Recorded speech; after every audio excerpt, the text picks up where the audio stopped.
Bismillahirrahmanirrahim. Assalamualaikum warahmatullahi wabarakatuh.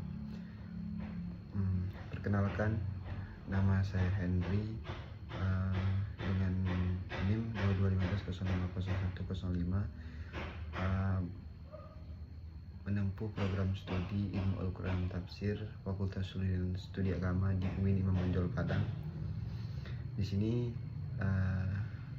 sedikit ingin menjelaskan tentang kitab At-Tahrir wa Tanwir karya Ibnu Asyur. Sebelum saya memasuki bagaimana tafsir Tahrir wa Tanwir itu sendiri, tentu lebih mengutamakan biografi Ibnu Asyur itu sendiri. Di sini saya sedikit menjelaskan tentang biografi singkat Ibnu Asyur. Ibnu Asyur, nama asli Ibnu Asyur itu adalah Muhammad Tahir Ibnu Asyur, seorang tokoh tafsir terkemuka. Beliau ini lahir di Tunisia pada tahun 1879 Masehi atau bertepatan dengan 1296 Hijriah, dan meninggal atau wafat beliau ini di tempat yang sama juga, yaitu di Tunisia pada tahun 1973 Masehi atau bertepatan dengan 1393 Hijriah dalam usia 95 tahun. Menurut Khairuddin Al-Zurqalli, Ibnu Asyur ini adalah ketua mufti mazhab Maliki di Tunisia. Ibnu Asyur tumbuh dalam keluarga yang kental dalam tradisi keilmuan. Ia dikenal memiliki kecerdasan yang menurut serta kecintaan yang besar terhadap ilmu. Sejak usia dini, ia mendapatkan bimbingan langsung dari kakeknya, salah seorang ulama terkemuka di Buatur. Sang kakek memberikan perhatian penuh kepadanya dan menjadikan guru pertama yang menanamkan dasar-dasar ilmu agama.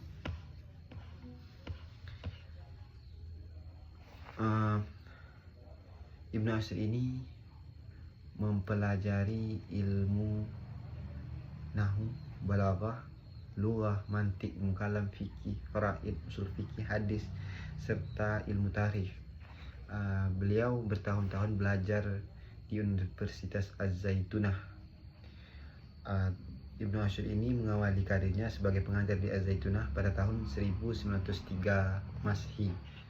Di situ beliau menjadi seorang dosen. Mungkin untuk ulama yang menjadi guru Ibnu Asyur ini, yang pertama itu ada Syekh Abdul Qadir At-Tamimi. Beliau mendalami ilmu tajwid serta qiraat, khususnya riwayat Qalun. Dan yang kedua itu ada Syekh Muhammad An-Nakhli. Itu menekankan ilmu kitab seperti Ulum Al-Wasail, Al-Qatar, Al-Maqudi ala Khulasa. Dan yang ketiga itu ada Syekh Muhammad Khalid Asy-Syarif. Yang selanjutnya ada Syekh Umar bin Asyur, Syekh Muhammad An-Nazar Asy-Syarif, Syekh Muhammad Tahir Ja'far, Syekh Ahmad Jamaluddin, Syekh Muhammad Salih As-Sa'id, dan Syekh Muhammad Ar-Rabi Ad-Durain.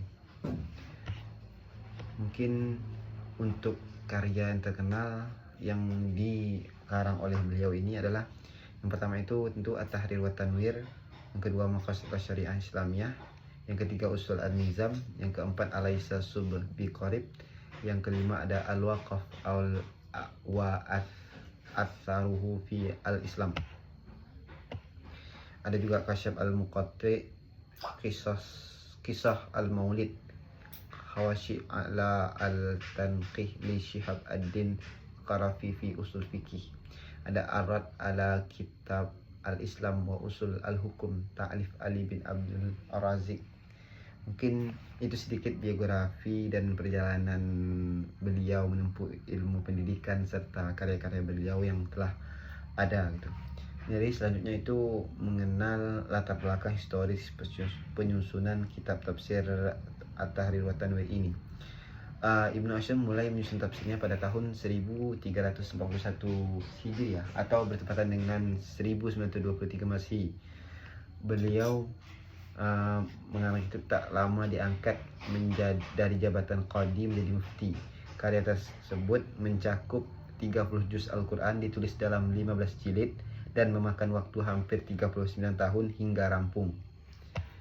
Itulah mungkin perkiraan lama waktu beliau menulis dan rinciannya di situ. Ada juga yang mengatakan tafsir karya Ibnu Ashur ini terdiri atas 12 jilid yang mencakup penafsiran seluruh ayat Al-Quran, mulai dari surah pembuka yaitu surah Al-Fatihah hingga surah penutup yaitu An-Nas. Di sini banyak pendapat tentang berapa jilid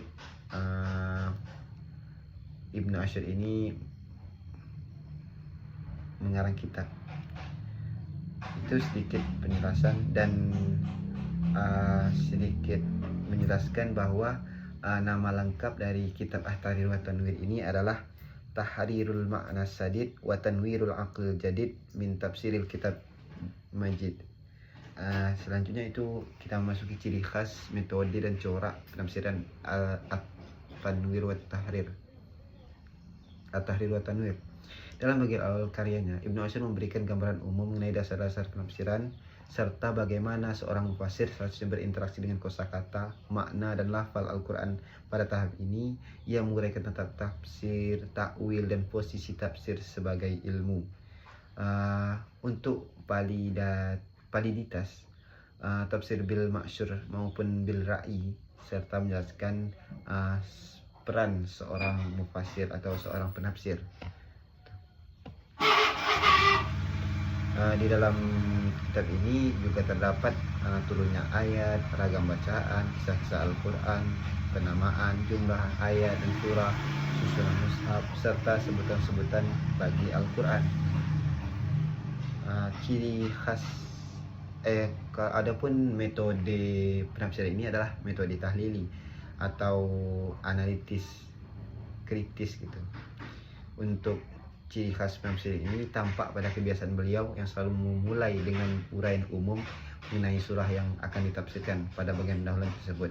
Ia menjelaskan makna nama surah, tempat turunnya, jumlah ayat, serta latar belakang turunnya ayat, hingga keutamaan surah-surah yang ada di dalam Al-Quran.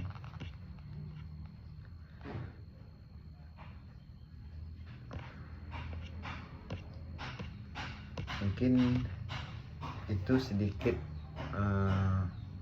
pemaparan atau penjelasan tentang tafsir At-Tahrir wa Tanwir ini. Mungkin itu yang bisa saya sampaikan. Kurang dan lebih saya mohon maaf.